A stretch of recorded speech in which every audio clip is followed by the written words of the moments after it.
9 people were killed Sunday when a missile slammed into a shelter located in a synagogue in Beit Shemesh. Netanyahu accused Iran of intentionally targeting civilians and said the country poses a threat to the entire world. He said the world would benefit from the joint Israel-U.S. war against Iran. We set out to protect ourselves, but in doing so we protect many others, Netanyahu said. 9h49 du matin est. Hegseth says Iran operation could be shorter or longer than 4 weeks.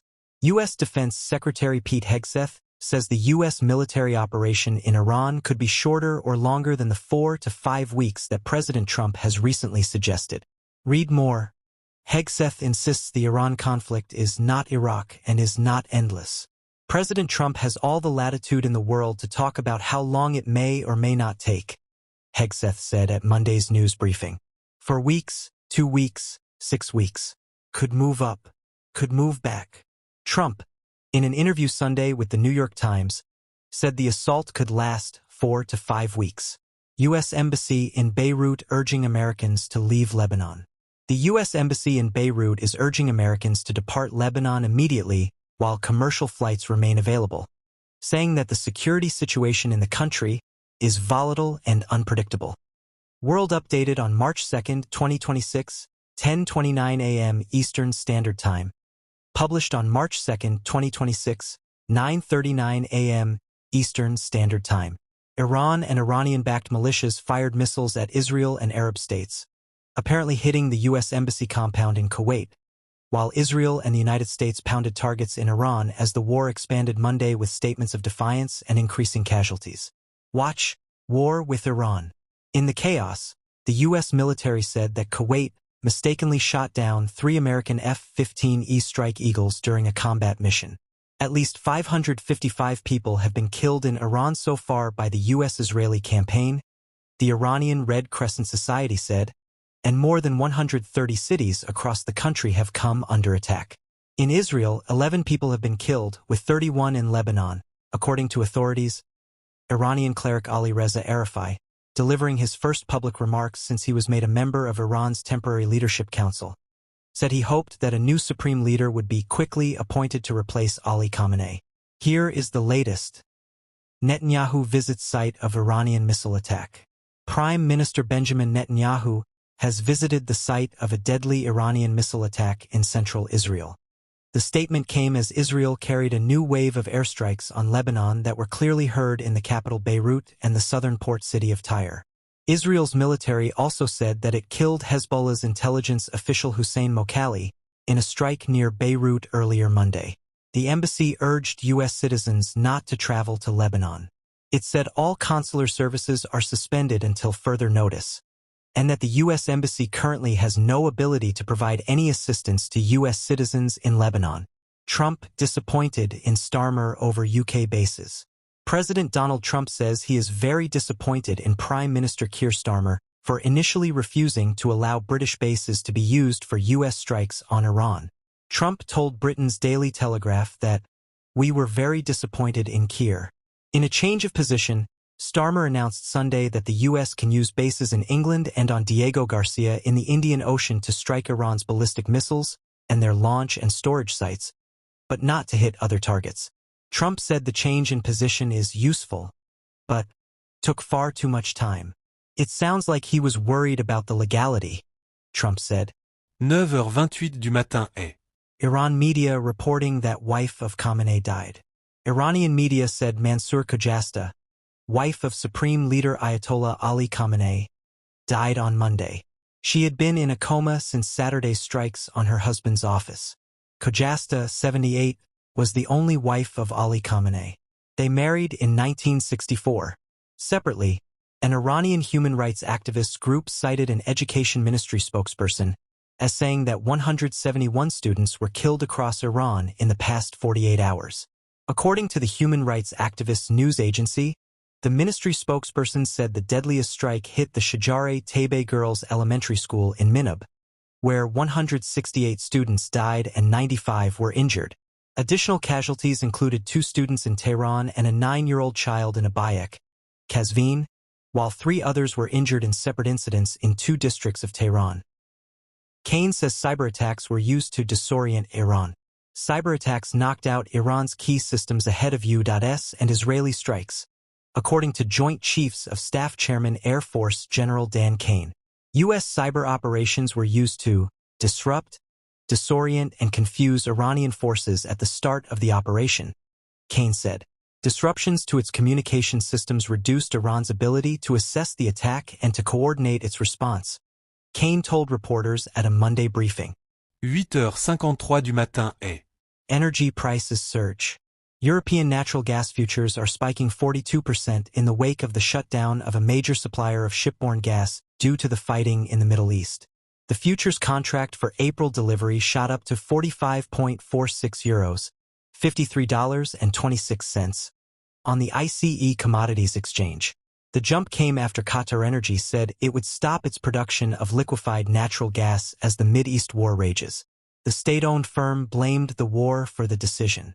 More U.S. forces being deployed and positioned, Joint Chiefs Chairman says. Air Force General Dan Kane, chairman of the Joint Chiefs of Staff, told reporters that more forces are being deployed. The deployment already includes thousands of service members from all branches, including Reserve and National Guard forces, hundreds of advanced fighters, dozens of refueling tankers, the Lincoln and Ford Carrier Strike Group and their embarked air wings. The joint force has launched hundreds of missions over land and sea, Cooper said. Kane noted especially the Wisconsin Army National Guard units that are operating in Kuwait and Iraq, and Air National Guard units from a variety of states to include Vermont and Virginia. This is not Iraq. This is not endless, Hegseth. U.S. Defense Secretary Pete Hegseth said the military operations in Iran are the most precise aerial operation in history. Decrying Tehran's expansionist and Islamist regime, Hegseth referenced violence in places across Iraq, Afghanistan, and Lebanon as proxies in more than 4 decades, he said were part of a savage, one-sided war against America. Their war on Americans has become our retribution against their Ayatollah and his death cult, Hegseth told a news conference at the Pentagon. Hegseth said the U.S. is not engaged in a nation-building effort in Iran and that ongoing strikes on Iran have a clear mission and won't be the prelude to a long-sustained conflict. This is not Iraq. This is not endless, he said. This is not a so-called regime change war, but the regime sure did change and the world is better off for it. Cyprus to protest use of UK military bases. Cyprus said it is displeased that Britain did not make clear its intention to use its military bases in Cyprus in a capacity other than for humanitarian purposes. Government spokesman Konstantinos Ledambiotis said Cypriot authorities had assurances from UK officials that the bases would only be used for, strictly in a humanitarian capacity. Ledambiotis said protests will be lodged with the UK government to express Cyprus' displeasure. He left open the possibility that the Cypriot government would possibly open negotiations with the UK regarding the base's status. Global markets rattled. Military strikes on Iran rattled global markets on Monday, with U.S. futures following markets in Europe and Asia lower. Energy prices rose sharply. Futures for the S&P 500 and Dow Jones Industrial Average each sank about 1%. Travel sectors, from airlines and cruise operators to global hotel chains, tumbled. Natural gas futures rose early 6% and futures for fuel used for transportation as well as industrial purposes spiked more than 14%. Germany's DAX dropped 1.9% to 24,817.42, while in Paris the CAC 40 lost 1.7% to 8,435.80. Britain's FTSE 100 slipped 1% to 10,808.53. Shares fell in most Asian markets, but they rose in Shanghai, where higher oil prices lifted some oil company stocks such as CNOOC, China Petroleum and Chemical, and PetroChina to the 10% limit.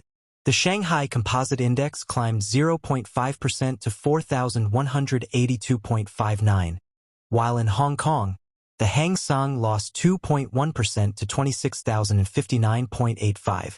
Japan's Nikkei 225 index initially fell more than 2%. Gold, a safe haven for investment in times of uncertainty, rose 3.1% to about $5,408.10 per ounce.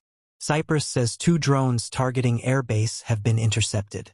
Cyprus says 2 drones moving in the direction of a British air base on the island have been intercepted. Cyprus government spokesman Konstantinos Ledembiotis posted on X that the two drones were heading toward RAF Aktotiri Air Base. Sirens sounded at around 10 o'clock GMT at the key base, minutes before two Typhoon fighter jets and a pair of F-35s took off, ostensibly to intercept the drones. The sirens stopped an hour later with the aircraft landing shortly after. Cyprus President Nikos Christodoulides said earlier that a Shahed-type drone had caused minor damage when it struck inside the base just after midnight. Fourth U.S. soldier dies, Central Command. A U.S. soldier has died during the war with Iran, the U.S. Central Command announced on Monday, bringing the official total to 4. The soldier was wounded during the initial stage of Operation Epic Fury and died on Monday, it said. A total of 4 U.S. soldiers have been killed since Israel and the U.S. launched strikes against Iran on Saturday. President Donald Trump said in a video posted to his Truth Social platform on Sunday that sadly, there will likely be more before it ends. That's the way it is. Likely be more, but we'll do everything possible where that won't be the case. Governments scramble to return stranded travelers. Countries across the world are scrambling to bring citizens home who are stranded in the Middle East. Qatar Airways and Etihad Airways said flights remain suspended, with its next update planned for Tuesday morning, while Jordan announced a partial closure of its airspace. About 30,000 German tourists are currently stranded on cruise ships, in hotels or at closed airports.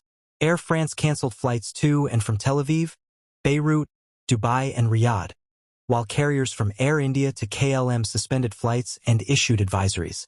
The Czech Republic is sending 2 planes to Egypt and Jordan to bring home Czech nationals. Prime Minister Andrej Babiš said, 4 more planes are heading to Muscat and Salalah in Oman to fly home Czech tourists. In Asia, thousands of travelers were stranded on Indonesia's tourist island of Bali because international flights were canceled. Bali's international airport said at least 15 flights, including 8 departures and 7 arrivals, on routes to Dubai, Doha, and Abu Dhabi were canceled as of Monday afternoon. Putin speaks to UAE President, Kremlin. Russian President Vladimir Putin spoke Monday to the United Arab Emirates President, Sheikh Mohammed bin Zayed Al Nahyan, to discuss the unprecedented tragic events in the Middle East in the context of the American-Israeli aggression against Iran and Tehran's harsh retaliatory actions, the Kremlin said. Putin noted that Russia had sought to help facilitate a settlement of the situation regarding the Iranian nuclear program, but those efforts were thwarted by an unprovoked act of armed aggression against a sovereign UN member state, in violation of the fundamental principles of international law.